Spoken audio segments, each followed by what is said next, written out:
नमस्कार मित्रांनो, महाराष्ट्रातील शेतकऱ्यांसाठी एक महत्त्वाची बातमी समोर आली आहे. राज्य सरकारने कापूस आणि सोयाबीन अनुदानाच्या वितरणासाठी पुन्हा एकदा नवीन तारीख जाहीर केली आहे. गेल्या हंगामातील प्रतीक्षा करणाऱ्या शेतकऱ्यांसाठी ही आनंदाची बातमी आहे.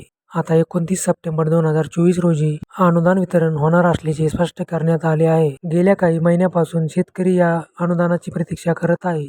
फेब्रुवारी-मार्च 2024 मध्ये करण्यात आलेल्या घोषणेनुसार शेतकऱ्यांना अनुदान मिळणे अपेक्षित होते. परंतु वेळोवेळी तारीख बदलत असल्यामुळे शेतकऱ्यांमध्ये भ्रमनिरास झाला होता. 21 ऑगस्ट 2024 पासून अनुदान वितरण होत असल्याचे सांगण्यात आले होते. मात्र त्यानंतरही शेतकऱ्यांना अनुदानाची प्रतीक्षा करावी लागली. पूर्वी निश्चित केलेला सप्टेंबरचा अनुदान वितरणाचा कार्यक्रम रद्द करण्यात आला. त्यानंतर कृषी मंत्री महोदयांनी 5 सप्टेंबरची तारीख दिली होती. परंतु आता अंतिम निर्णय घेऊन 29 सप्टेंबर 2024 रोजी अनुदान वितरण होणार असल्याचे जाहीर करण्यात आले आहे. शेतकरी आता या तारखेची प्रतीक्षा करत आहेत, अशी माहिती शासनाच्या सूत्राकडून मिळाली आहे.